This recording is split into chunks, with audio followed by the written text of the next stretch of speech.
अस्सलाम वालेकुम दोस्तों, कैसे हैं आप सब। दोस्तों कल 6 फरवरी बरोज़ सोमवार मैंने एक लाइव सेशन दिया था रात 9 बजे, इंट्रोडक्शन टू डिजिटल वर्ल्ड इस टाइटल के ऊपर।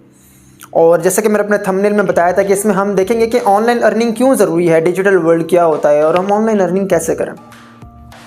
आजकल की जनरेशन का सबसे बड़ा ये सवाल और सबसे बड़ा जो मसला है वो यही है कि जब इतना जदीद टेक्नोलॉजी का दौर है, ऑनलाइन दौर है, डिजिटल मीडिया का दौर है, ये डिजिटल वर्ल्ड है, तो हम ऑनलाइन अर्निंग क्यों नहीं कर पा रहे, कहाँ पर मुश्किलात आ रही हैं। तो मैंने सोचा कि एक ऐसी सीरीज़ स्टार्ट करें जिसमें हम सबसे पहले इसका इंट्रोडक्शन कराएँ कि ये होता क्या है, क्योंकि जब तक आपको इस चीज़ का पता नहीं है तब तक आप इस चीज़ को कर नहीं सकते। तो सोचे समझे बगैर कोई चीज़ करना और फिर उसमें नाकाम हो जाना और फिर शिकवा करना, ये कोई सही बात नहीं है। तो हमने इस सीरीज़ का स्टार्ट किया है i4info मेरे यूट्यूब चैनल से, कि जैसा कि मैं हिस्टोरिकल वीडियोस बनाता रहता हूँ, एजुकेशन के लिए वीडियोस बनाता हूँ, तो ये भी चीज़ एजुकेशन में आती है। तो मैंने कहा अपने दोस्तों भाइयों बहनों से ये चीज़ ज़रूर शेयर की जाए जहाँ तक मुझे नॉलेज है। यहाँ पर हमने लाइव सेशन में हमने डिजिटल मीडिया का वर्ड यूज़ किया था।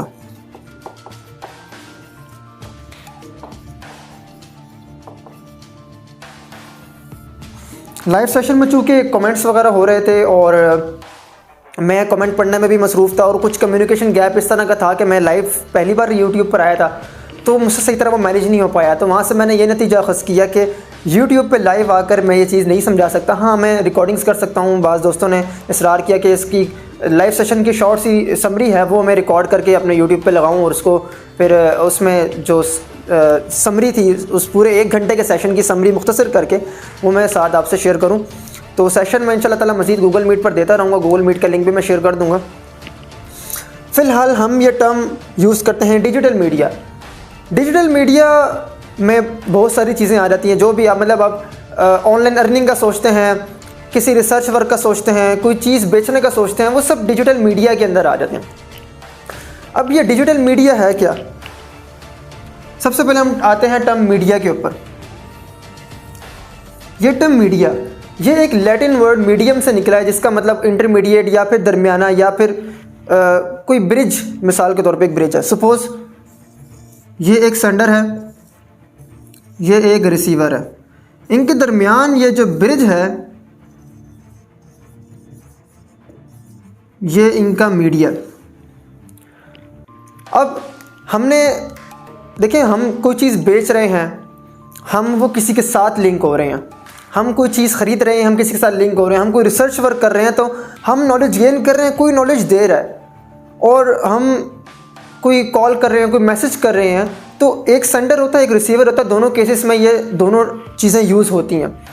अब आपने ये देखना है कि ये डिजिटल मीडिया में इसका यूज़ क्या। देखिए, ये जो मीडिया है ना, ये एक समंदर की तरह। समंदर की गहराई कहीं पर ज़्यादा होती है, कहीं पर कम होती है।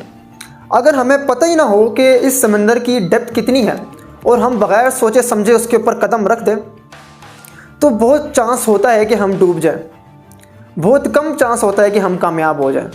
इसलिए हमें इस गहराई का मालूम होना बहुत ज़रूरी है। अब इस गहराई, अब हम ये देखते हैं कि ये क्यों हमने जो ये इस बारे में जो हमने जाना है, ये क्यों जानना क्यों ज़रूरी है। देखिए, पूरी दुनिया आजकल ऑनलाइन अर्निंग कर रही है। किसी भी मुल्क में जाएं, उनके पास जो है लोग डॉलर्स में कमा रहे हैं, इंटरनेशनल करेंसी डॉलर्स में लोग कमा रहे हैं, और मुल्क की मईशत का एक बड़ा जो है वो दारो मदार इस ऑनलाइन अर्निंग, ये जो पेशा है ऑनलाइन अर्निंग जो करते हैं, डॉलर्स में कमाते हैं, घर पे बैठकर कमाते हैं, ये मुल्क की मईशत पर बड़ा असरअंदाज होता है। ये कैसे असरअंदाज होता है? देखें, आप करते हैं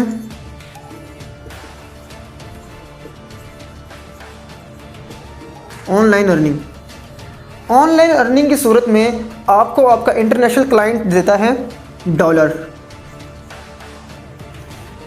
आप वो डॉलर अपने मुल्क के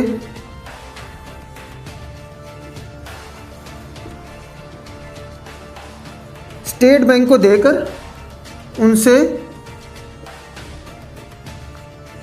पाकिस्तानी रुपीस ले लेते हैं। अब वो जो स्टेट बैंक होता है उस डॉलर को स्टॉक मार्केट में इन्वेस्ट करके at the end of the day $4 बना लेता है। $1 से $4 बना लिए, $100 से $400 बना लिए, कुछ ना कुछ प्रॉफिट कर लेता है। तो आपके मुल्क के बैंक के पास जितने ज़्यादा डॉलर्स होंगे उतने ही ज़्यादा आपका मुल्क, आपके जो मुल्क का बैंक है वो पैसे बनाएगा, और जितना आपके ज़्यादा बैंक पैसे बनाएगा उतने ही अच्छे हालात आपके मुल्क की मईशत के होंगे। यहाँ से आपको अंदाज़ा होगा कि ऑनलाइन अर्निंग जो डॉलर्स में हम इंटरनेशनल क्लाइंट्स के साथ हम करते हैं ऑनलाइन अर्निंग, उनसे वो कितनी ज़रूरी है कि हम उससे ख़ुद को भी फ़ायदा देते हैं और अपने मुल्क की मईशत को भी फ़ायदा देते हैं। अब हम आपको ये बताएंगे कि आप इस चीज़ में कामयाब कैसे हो सकते हैं। देखिए, सबसे पहले आपने एक फ़ैसला करना होता है। कभी भी आप फ़ैसला किए बगैर जो काम करते हैं वो आप उसमें बहुत मुश्किल ही होता है कि आप उस चीज़ में कामयाब हो। सबसे पहले आपने डिसीजन लेना है, आपने बिस्मिल्लाह पढ़नी है और आपने अल्लाह ताला से मशवरा करना है, इस्तिखारा करना है कि आप ये काम करने का इरादा रखते हैं, और उसके बाद आपने इस काम में अपना रिसर्च वर्क स्टार्ट कर देना है।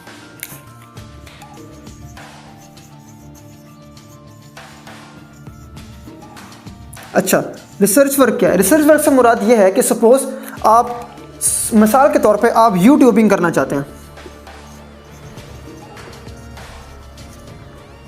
यूट्यूबिंग करना चाहते हैं तो आपने ये देखना है कि हमारे आसपास लोगों को किस तरह की चीज़ें पसंद हैं।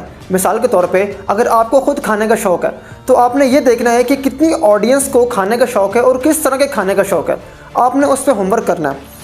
ये सिर्फ अभी मैं यूट्यूबिंग का बता रहा हूँ, आपने होमवर्क करना है। मिसाल के तौर पे किसी ऑडियंस को आजकल ट्रेंड चल रहा है, जैसे फ़र्ज़ करें पाकिस्तान के मौजूदा हालात पर ट्रेंड चल रहा है, आपने ये देखना है कि ज़्यादातर ऑडियंस किस तरफ कैच हो रही है। पाकिस्तान के हालात के ऊपर तबसरा जो लोग कर रहे हैं और करंट अफेयर्स के ऊपर बात करें तो आप देखें कि आपकी प्रायोरिटीज़ में क्या ये चीज़ आती है। अगर आती है तो आप उस पर वीडियोज़ बनाएं, अगर नहीं आती तो आप सेकंड स्टेप पे जाएं कि इसके बाद लोग क्या चीज़ देख रहे हैं। देखिए, लोगों का ऑडियंस की दिलचस्पी मैटर करती है, लेकिन उसके साथ साथ आपकी जो एक्सपर्टीज़ है वो भी मैटर करती हैं कि आपको उस चीज़ में नॉलेज कितना है और आप उस चीज़ को डिलीवर किस तरह कर सकते हैं। ज़रूरी नहीं होता कि आप ज़्यादा क्वालिफाइड है, ज़्यादा एजुकेटेड हैं तो आप डिलीवर भी बहुत अच्छा कर सकते हो। डिलीवरी सबसे ज़्यादा ज़रूरी चीज़ है।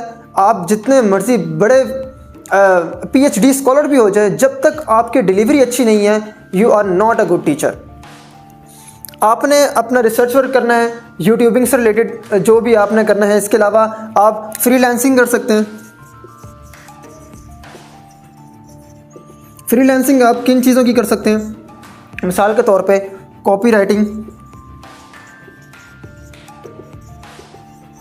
उसके बाद ई-कॉमर्स, उसके बाद डाटा के ऊपर आप वर्क कर सकते हैं। डाटा एंट्री का होता है और data as a data analyst होता है। स्क्रिप्ट राइटिंग होता है।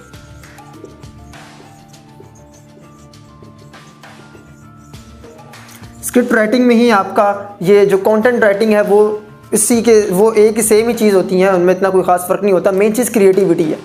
आप इसको ग्राफिक के ऊपर काम कर सकते हैं। ग्राफिक का काम आजकल मेरी नज़र में टॉप पे ग्राफिक का काम जा रहा है। Graphic designing, 3D 2D modelling, उसके बाद वीडियो एडिटिंग और वॉइस ओवर, ये ग्राफिक के काम जो जितने भी हैं आप जो कर सकते हैं वो टॉप पे आता है, क्योंकि ज़्यादातर लोग जो है ना वो लोगों को हायर करते हैं अपने इन कामों के लिए।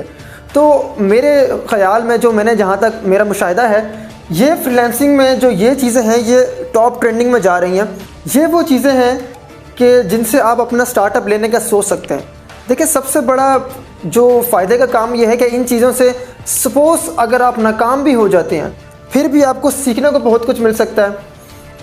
आपके किसी किस्म के पैसे इन्वेस्ट नहीं हो रहे इस काम के लिए, आप सीख रहे हैं। कामयाबी नाकामी रिस्क अल्लाह ताला की ज़ात के हाथ में, अल्लाह ताला ने रिस्क लिखा हुआ है। आपने क्या करना है? आपने कंसिस्टेंसी के साथ काम करना है, तहम्मुल मजाजी के साथ काम करना है। आपने देखें इस काम में, इन सारे कामों में, फ्रीलांसिंग में, ये चीज़ में रिज़ल्ट फौरी तौर पर कभी भी नहीं आएगा। ठीक है, ये मैं बात कर रहा हूँ उस रिज़ल्ट की जो आपको डॉलर्स की सूरत में आने शुरू होना है। ज़रूरी नहीं तो फौरी तौर पे आ जाए। लोगों को 1 साल 2 साल पे लग जाते हैं। कुछ लोग फाइवर पे फ्रीलांसिंग स्टार्ट करते हैं, उनको 2 साल के बाद रिज़ल्ट आना शुरू होते हैं। लेकिन जब रिज़ल्ट आना शुरू हो जाते हैं तो फिर आपको उसका फल जो होता है सब्र का, वो कहते हैं ना सब्र का फल मीठा होता है, तो वो आपको पता चलता है कि ये मुहावरा सही है कि उस सब्र का फल बहुत मीठा होता है जब आपके पास रिज़ल्ट आना शुरू हो जाते हैं। लेकिन कंसिस्टेंसी बहुत मैटर करती है। तहम्मुल मजाजी के साथ आप किसी भी फील्ड को पकड़ें, उस पर अच्छा सा रिसर्च वर्क करें, आप उसमें होमवर्क करें, अपने नोट्स बनाएं। एक नोटबुक हमेशा साथ रखें जिसमें आपके जो है वो नोट्स बने हुए हों कि आपने ये काम करना है, आपका इतना रिसर्च वर्क हो चुका है, आपने इस चीज़ के ऊपर रिसर्च वर्क किया। तो ये सब इंट्रोडक्शन में आते हैं कि आजकल के डिजिटल मीडिया में ऑनलाइन अर्निंग क्यों ज़रूरी है और आप इसके स्टार्टअप के लिए मेंटली प्रिपरेशन आप कैसे कर सकते हैं। और ये सब कुछ चीज़ें हैं जिनमें आपको ये हो सकता है कि शायद आपकी एक्सपर्टीज़ इनमें से किसी चीज़ में है, या फिर आप इनसे सिमिलर किसी चीज़ में आप जो है वो अपना इंटरेस्ट शो करके अपने स्किल्स को सेल कर सकते हैं। स्किल्स की यहाँ पर मैं बात करूँगा। कोई भी इंसान अल्लाह ताला ने ऐसा नहीं बनाया कि जो नकारा हो। हर इंसान का दुनिया में आने के पीछे एक मकसद है। हर इंसान के पास कोई ना कोई स्किल है। ये जो लोग कहते हैं कि नकारा इंसान, मैं नहीं मानता इस बात को। कोई नकारा इंसान नहीं होता। लोग अंडरस्टैंड आपको सही नहीं करते कि शायद आप अपने आप को सही तरह प्रेजेंट नहीं कर पाते लोगों के सामने, लेकिन स्किल सब में मौजूद होते हैं। आपने ये देखना है, स्टडी करनी है, रिसर्च वर्क करना है कि आपने ये पता करना है कि आपके अंदर स्किल कौन सा है। जब आपको ये पता चल जाए कि आप स्किलफुल हैं और कौन सा स्किल है आपके अंदर, आपका आधा काम हो गया। बाकी आधा काम तहम्मुल मजाजी से काम करना, बाकी अल्लाह ताला पे छोड़ दें, वो ज़ात इंशाअल्लाह ताला मेहनत का सिला देगी। ये था इंट्रोडक्शन डिजिटल वर्ल्ड का, डिजिटल मीडिया का। इसमें मैंने बताया कि ऑनलाइन अर्निंग क्यों ज़रूरी है, आप इससे मुल्क को फ़ायदा कैसे दे सकते हैं, ख़ुद को फ़ायदा कैसे दे सकते हैं, स्टार्टअप कैसे ले सकते हैं, माइंडसेट कैसे बना सकते हैं। और इंशाअल्लाह ताला इसके ऊपर हम मज़ीद सेशंस करेंगे। बहुत काबिल लोगों के साथ हम सेशंस करेंगे जो इस चीज़ के एक्सपर्ट होंगे, और हम कोशिश करेंगे कि जितना हो सके बिल्कुल फ्री ऑफ कॉस्ट आप सबको समझाएं, क्योंकि हम एक मुहिब्बुल वतन शहरी हैं। हमारा ये फ़र्ज़ बनता है कि जो चीज़ हमें हमारे इल्म में है, इल्म का हक़ तब अदा होता है जब हम उसको बांटें।